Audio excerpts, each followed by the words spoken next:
always going to be, just easy, right? But it's all about consistency and doing the things that people have done before. I know that this is going to be fun. I know I'm going to have a good time because people have done it before me.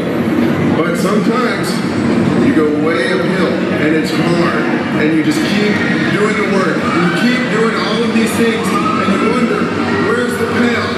When is it going to come? And you know what? That answer is different for different people. You don't really know when that payoff is going to come, but you know that if you keep doing the work, then eventually it's got to be easier and you have to go downhill. And then you get to have some fun. And sometimes you might even hit a spot in your business where you come to a standstill and then there's nothing going on.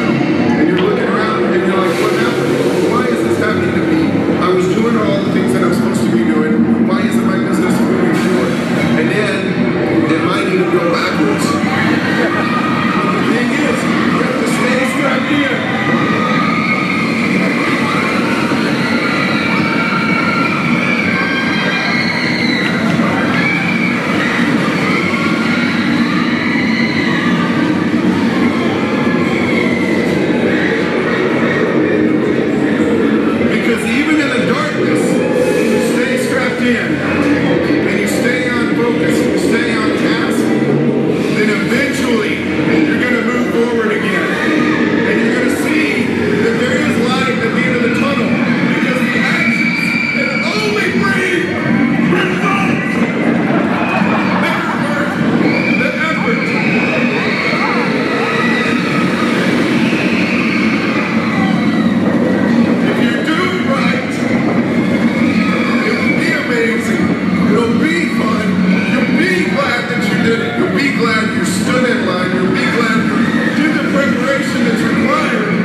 That other people weren't willing to do. There are people walking around this park that weren't willing to get on this ride, so they don't get to experience what we experienced. And if you're really lucky, you get to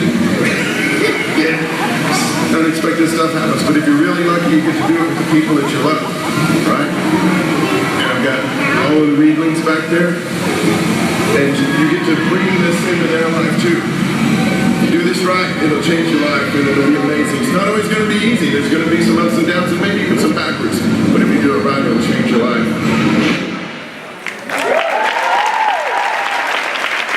All right. Wow, what a ride. All right, with that, it is my sincere honor. Guys, I had a moment, I will tell you, I had a moment when I was making this slide. And I asked my fellow colleagues here on the council, I was like, hey, can somebody give me Chris Reed stats? And they did, and I started to write them. And I was like, oh my God, this guy has 4 business centers. 4.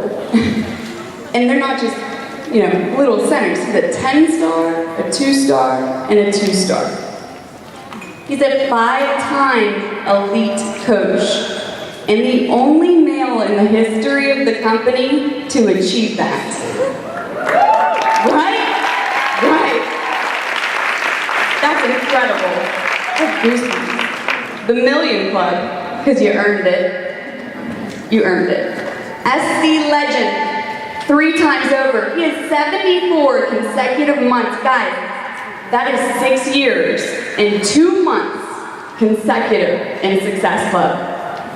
And then, no, really, wow. It's incredible. And he's a former team leader of a SWAT team. My God, man, you have lived. Ladies and gentlemen, without further ado, I'm going to give you Chris Reed.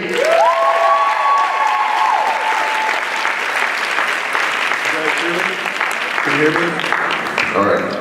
Thank you so much for having me out here. It's been like 30 years since I've been to DC, so I was really excited to get the invite. It's a really great event too, great people, so I'm really excited about sharing some of this with y'all. If you don't follow me on Facebook, I'm a no-nonsense guy, right? So I'm not gonna sugarcoat anything. It's hard work to do what I did. I don't really need this slide because we just went through that. But I'll tell you one of the things, I'll tell you my story, and I'll start with my story, where I was the SWAT team leader in a city that borders Fort Worth, and I implemented a physical fitness standard for our team. And there was a lot of pushback from that because, you know, they were just good old Texas cops, you know, and so, you know, and I was one of those good old Texas cops where, you know, we weren't necessarily fast, but like, we were like, if I catch you, man, you're gonna get away from me because I'm so strong, you know? But we're all really fooling ourselves because we're actually, you know, pretty heavy. But I implemented that physical fitness standard and then found myself in a situation where I almost failed my physical fitness standard. And I was like, okay, now I gotta do something. I had bought P90X before because it looked really hard, and I did it for like 6 days, and I got really great results for those 6 days, and then I went to the movies or got the flu or something and it stopped. You know, and when I failed or almost failed that physical fitness test, I was creeping up on 270 pounds, and it really kind of hit me where I was like, you know what? This kind of weight, there's no way that this isn't shortening my life. And my grandfathers both didn't make it out of their 40s. So we've got 3 kids, and I was like, you know, I really need to do something here. So I did P90X, and I did 2 rounds of it, and I lost 62 pounds. And it's funny, the part that I almost failed was the run. And I remember, and I'm not kidding guys, I didn't run at all for that 6 months, right, to get ready for the 1.5 mile run. And I was there, I was 62 pounds lighter, so I was pretty confident that I was in better shape. But I was like, I haven't run in 6 months, like the last time I ran was last time we were here. And I smoked everybody except for the 24-year-old on the team. And so after that, everybody was like, all right, what are you doing? And that was several of my first challenge packs. Actually, that was before challenge packs, but several of my first programs. So at that time, I was like, you know what? I think I'm gonna do this coaching thing. And I went to a meeting, this little tidbit I don't normally put in here, but it's funny. We used to have business opportunity meetings, you know, at homes, home parties, or if you were really big time, you would rent a much smaller office or area than this, and you would have them there. And so I'm thinking about being a coach, but I'm pretty sure it's a scam. So, you know, and I'm very, very cynical. But Charlene Bucher down in Texas, a founding coach, she's having one of these business opportunity meetings, and I look at the agenda. And it says Diamonds meeting at like 8 to 9, and then it said, you know, like at 9:30 business opportunity meeting. So I don't know what I was thinking, but I called Charlene, and I was like, hey, I gotta go to work. I can't actually go to the business meeting, but you know, what are the chances I could sit in on that Diamond meeting? And she said, yeah, no problem. And so I went and I sat at this Diamond meeting, and it was like me, Melissa Hudgens, Barbie Decker, Stephanie Richardson, Julie Schulte, and I think maybe even Jason Diebold was there, you know, and they're all like new diamonds. And I'm sitting there and I'm listening to them, and I came back and I was like, these people make money. I think I'm gonna do this. And actually I told them, I was like, you know, I think I was talking to my sister-in-law, and I was like, you know, and I think you would be really good because it seems like women do really well in this. But I also was like, you know what, I thought, if it's legit and it's really up to me, then I'm gonna do something about it. I'm gonna crush this thing. Because, you know, one of the things that, I loved my job as a cop, right? I loved my job as a cop. But one of the things that started to drive me crazy towards the end was I had no say over how much money I made. I was the hardest working sergeant at the police department at the time. And in case anybody sees that, you know, from the PD.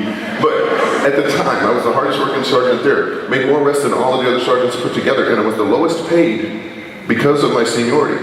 So, you know, I came to work and I busted my tail all night, and at the end of the shift, I came back with a stack of paperwork, and my partner sergeant, who'd been there a millennia, came back with bedhead, because he'd been at home sleeping the whole shift, and that guy made way more money than me, and it started to drive me crazy. I was like, why is it, that guy makes more money than me, and why am I putting so much time, 50, 60 hours a week into the PD, when I got this Beachbody thing over here on the side, where I get to choose how successful I am.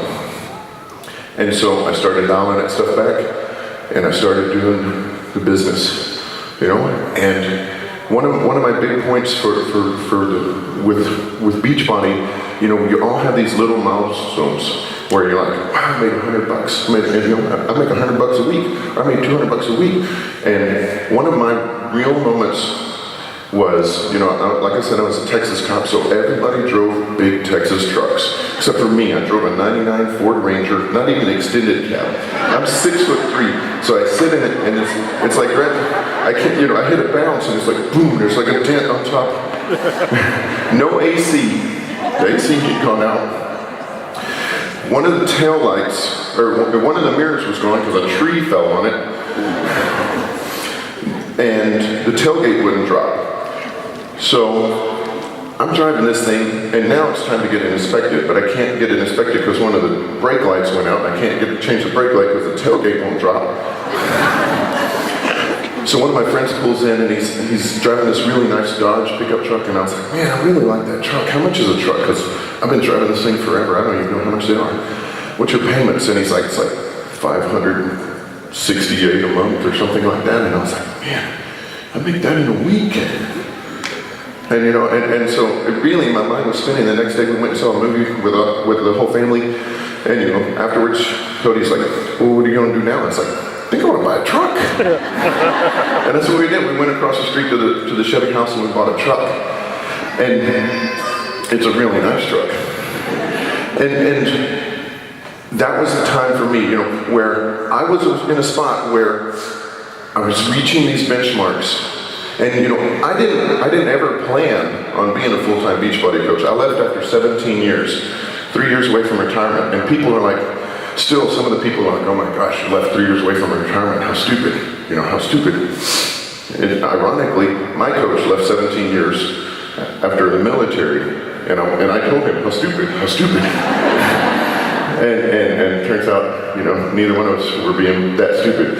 Because my earnings now with Beachbody, that monthly pension that I still get when I'm 65, it's a couple days pay with Beachbody now. And so those people at the PD, they still throw rocks every now and then, but really it comes from a place of envy, because I invited every single one of them. Some of them came with me, most of them didn't.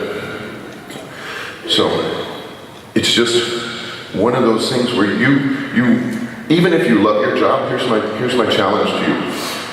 Even if you love your job, like let me just ask, who in here, in your mind right now, you're like, you know what, I don't care how successful my business is, I'm never quitting my day job.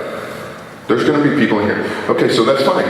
My challenge is I dare you to make enough money to where every morning when you wake up, you're going and doing it because you just really love your job, not because you have to. Because I was one of those people. I was like, you know what, I'm gonna work my 20, I'm never leaving before my 20, but I'm not doing 20 in a day. But I'm doing my 20. And then when the Beachbody money had so far surpassed the police money, I was like, okay, why am I doing this? Because actually, if I really love this, if I love it this much, I could go be a cop for free. I could reserve, and I could just show up when I want. I don't have to be in a situation where I have to ask somebody else for permission to go to my kids' birthday parties. I don't have to ask somebody's permission to be off on Christmas. So, that takes me to the next part. Talking about really crappy hours and working holidays. In here, who is police, firefighter, paramedic, nurse, or in some sort of medical field like that, right? So we know what crappy hours are like. And now, the hours aren't the same, but I would add teachers into that mix. Okay? So those people, and those are just the professions off the top of my head, but those people, here's why I think you guys make fantastic coaches. Because when we were kids, we were like, I want to grow up and I'm going to do something, I'm going to help other people. That's what I want to do. Because I was going to be a cop or a firefighter or a paramedic. Because I wanted to help other people. But then, so when we were kids, we wanted to grow up and we help other people. And then when we grew up and we started having mortgages and having to pay for our own, pay for kids' school clothes and shoes and stuff like that, we were like, man, wish I made better money helping other people. Wish my hours weren't so terrible. That's what this has become for me. And that's why I believe that coaches, or that people in those kind of professions do so well. So I mean, you see from my roller coaster video, I've got like 5 of those. That's not my favorite, but it's the one I found. That's Everest at Disney, Expedition Everest. But so let me tell you, I love analogies, and I'm going to try not to just inundate you with them. But let's talk about the difference between you guys and anybody up here on stage is 100%, and they touched on it, 100% time.